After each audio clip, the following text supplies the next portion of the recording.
Manever I say ma PENDREAM TV. PENDREAM TV there, I see them yopo. You are once again welcome to PENDREAM TV, the only channel that brings you the best and latest updates in politics. If you are new here, please don't forget to subscribe to the channel, hit the notification bell for more updates.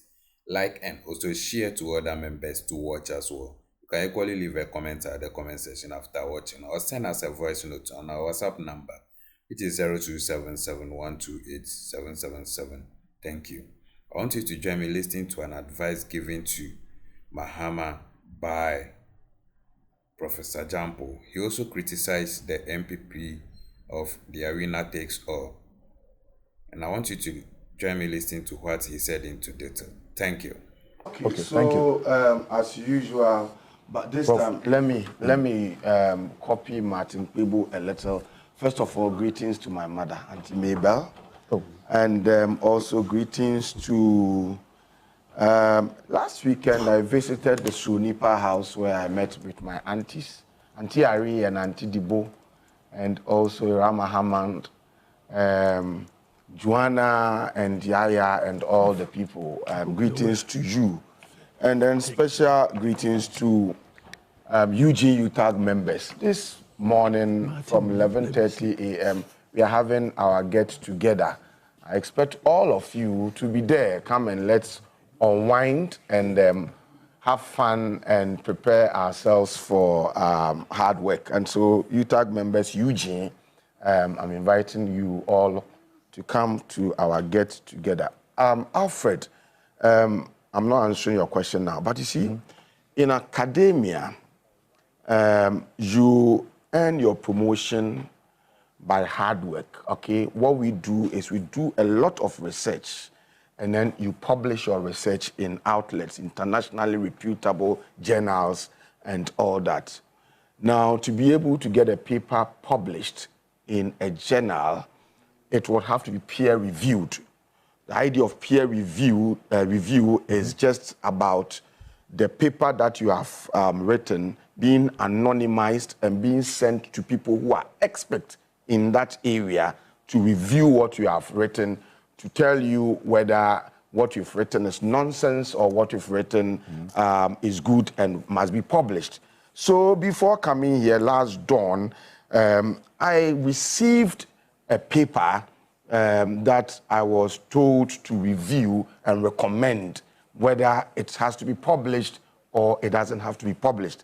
And then the editor of the journal, a journal in the UK, said that we've sent this paper to you to review because you have done extensive work in that area and you are an expert and also an authority in that area. And so I looked at the paper and then I was trying to see if I could salvage it, if I could see something good about it. But I had to criticize and criticize and criticize. Even when I want to comment, but there was nothing worth commenting about it. So I recommended the rejection of that paper. Right. Before coming here. Now, the NPP government under J. Kufuor, or after J. Kufuor, was touted with a cliche that as for the NPP, they know how to govern, but they don't know how to win elections. They know how to govern, but they don't know how to win elections. And look, I still have an admiration for J. Kufuor, even though I was disappointed with the fact that he refused to stay as a statesman and indulge himself in unnecessary partisan politics without even reading to be able to foretell that the election of 2024 was going to be a disaster for the NPP. He couldn't do that, but I still respect him. But generally, under government, in his term of government, he governed such that even though some people disagree, there was a cliche that the NPP knows how to govern very well. But when it comes to winning elections, they don't know how to do it. NDC, they know how to win elections. But when it comes to governing, they also don't know how to govern. But the history of governance under Mr. Akufo-Addo has shown that the NPP doesn't know how to govern at all. the history of governance under Mr. Akufo-Addo has shown that when it comes to governance, NPP is very incompetent. Wow, why do you say that? And so, well, you let me finish. By the time I'm done, you would understand. And so, why do I say that? Compare all the indicators, okay, governance indicators. Winner takes all politics. I'm talking about that practice of state capture and partisan monopolization of power, authority, resources, and everything surrounding power by a ruling party, the president and his cronies, to the exclusion and marginalization of all other Ghanaians. As winner takes all politics. Didn't we see it in its worst form under Akufo-Addo? The only thing he could do was to make Edward Nasegri Mahama an ambassador at large, just to silence him, just to kill his political ambition. Beyond that, what did he do in trying to reach out to bring more? That's one governance indicator. Look at corruption. Look at all the indicators, indices, how he governed. The fact that he could command chiefs to be getting up to be greeting him. Who are you? So, in terms of governance, you see, when we talk about governance, steering affairs of the state, good governance, efficient and effective management of scarce state resources such that it translates into developmental outcome that can tangibly be reflected in the lives of people. That's good governance. Did he do that? All he did was presidential gaslighting, telling people that things are well, but things are not well.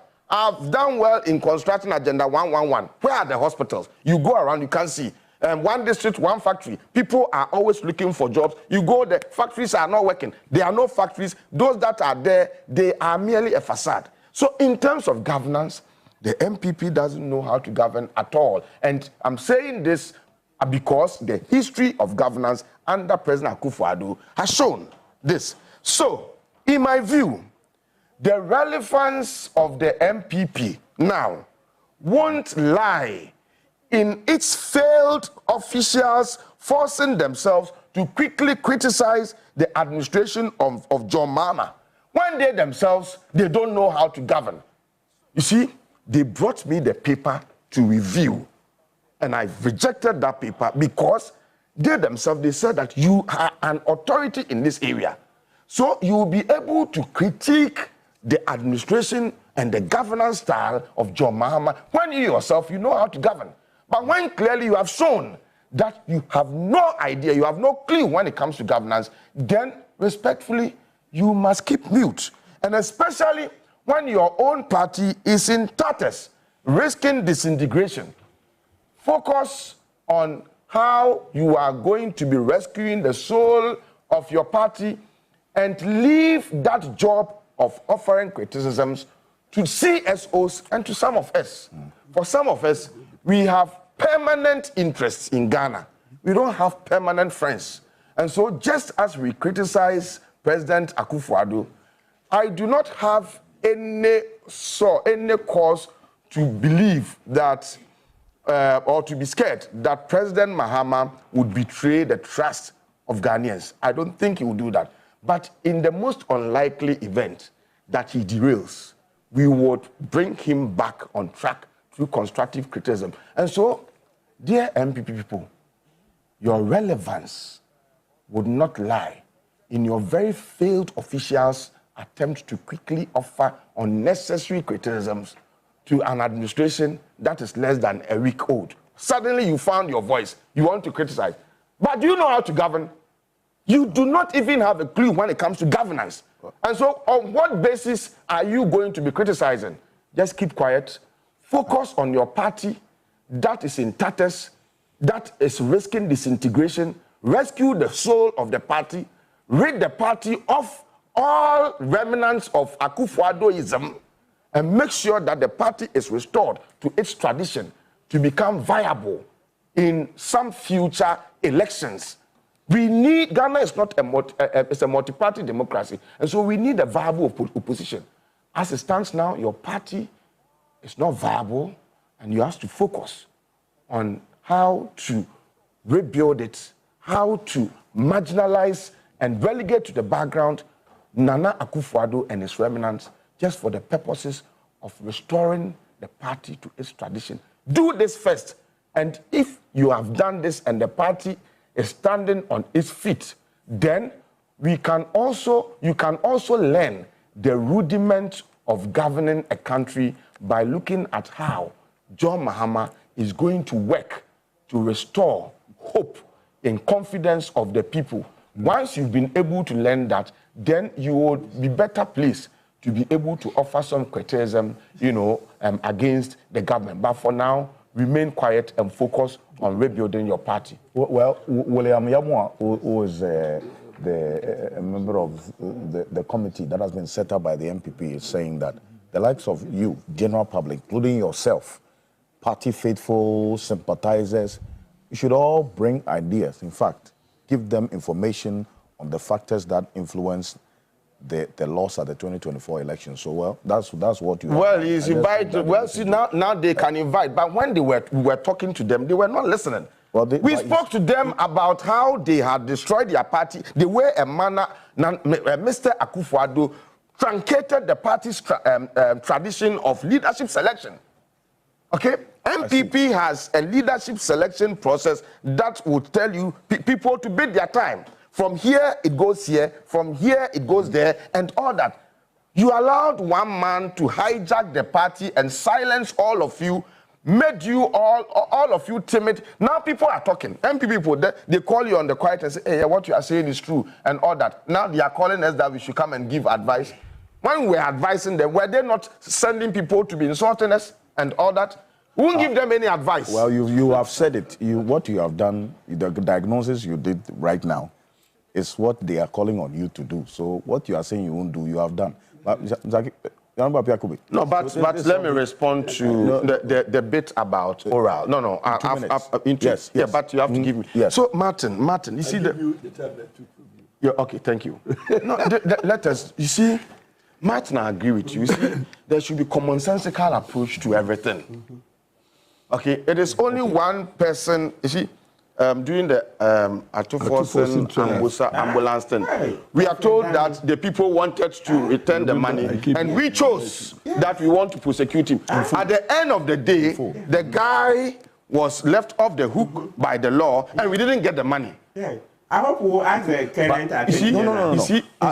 I'm saying we should not use a wholesale approach of this nature. So my point is that I think that's what. I think you underscore that point because people made that point. So my point is that let's be wholesale. Let's use a commonsensical approach to this. Yes. If people have stolen the money and they want to bring it, let's collect. But when we collect, we will decide on whether we want to prosecute them again or want to let them go. But my view is that it should never happen that a country that is broke like this, when somebody is returning money, say, wait, don't return. We want. Why? Are you okay? Are you Godfrey Dami? Please. I will advise the NPP not to listen to you because what you are doing is rather, if they do so, you see, they will take their minds. You see, he's NPP people. He's encouraging you to take your mind off. No, you are not invited. Right. He's he's taking their mind off the need for them to rebuild the party. Okay? You see, he's being mischievous. Don't listen to him because he's trying to. He's trying to prevent them from focusing on rebuilding the party and rescuing it from the claws of cartel. The moment they begin to focus, on outside without looking at what has happened inside, then you cannot strengthen the party. Thank you. And so I'm thinking that it is important that the party they should focus on what Mr. Bauer. Brief one. You see, Honorable Apiakubi, my senior and our respected co-panelist here, said that I've done an advocacy that is wait. I just want to clarify something. In a very So I want to clarify that I have not done any advocacy that is one-sided, and we should remember. When I was coming, Martin said that I should bring the name of a person. And he has hounded me everywhere. Yes, bring the name of the businessman. No, but Ora will bring it. Ora will face that name. I will invite him. And we have to invite him. But I want to say I went for the invitation, but I just want to refer to the capacity and the way to invite him. I just want to say. He has a minute to do this. I just want to say that in 2016, when you were looking for power to exit John Mahama, I did something similar to this, and we all felt that John Mahama was not good and that he should be kicked out. Okay, so that's what we did, and I'm doing the same thing this time. I want to make the point that, you see, there can be no talking about neutrality when one has to choose between what is right, when one has to choose between what is right and what is wrong. Okay. Right. So if you see that one has suddenly taken to one side, then you are making a choice between what is right and what is wrong, and you do that choice objectively. If you are seized with the right information, you'll be able to say that, look, given XYZ that I know, then this is the right option. And so if we are doing that, we are doing so objectively. That's how come we went to vote. Indeed. Okay, we went to vote in the 2024 elections by looking at all that Akufo-Addo has done, juxtaposing it with all that John Mahama did. And based on that, you went to one side. The present Mr. Akufo-Addo's government with NPP, and you contradict that Mr. Akufo-Addo's government is not NPC. You contradict that position with the performance of Mr. J. Akufo as different from that of Mr. Akufo-Addo. So what I'm saying is that the Akufo-Addo-led NPP administration is not the totality of NPP administration, because you rightly refer to another history of governance. So you said generally that it is not true that NPP knows administration. Governance. Yes, but there are times you yourself pointed to President Akufo. You are not listening. President This one, if you were a student and you were writing exam, this one would have failed you. Listen, I didn't say that. I'm not your I didn't say that. I said that. You see, I gave a context. I said, but fortunately, I'm not your student. Oh, but you can be. You could have been my student, but I am not your student. I gave a context. I said that I think that was quite clear. The context was clear. You see, I said that after President Akufo had finished governing, it brought about a cliche that, look, as for NPP, they know how to govern very well, but they don't know how to win elections. Now, you say that that condition is wrong. No, so that analogy or that cliche has been broken by Akufo-Addo. If you look at the history of his governance, okay, then it tells you that cliche cannot be sustainable, because then the man doesn't know anything about governance. And so it defeats that cliche. And that's the point I'm trying to make. So you no longer can be described as a party that knows how to govern. That is why I fault you. Now, young people are parading on social media and not being empowered, but always resorting to insult, verbal attacks, and some people are making a living just by insulting people on social media. All these things point to a certain bleak future for Ghana. And so I am excited about a ministry that is focused on youth development. Ghana is a youthful population. Essentially, we are a youthful population.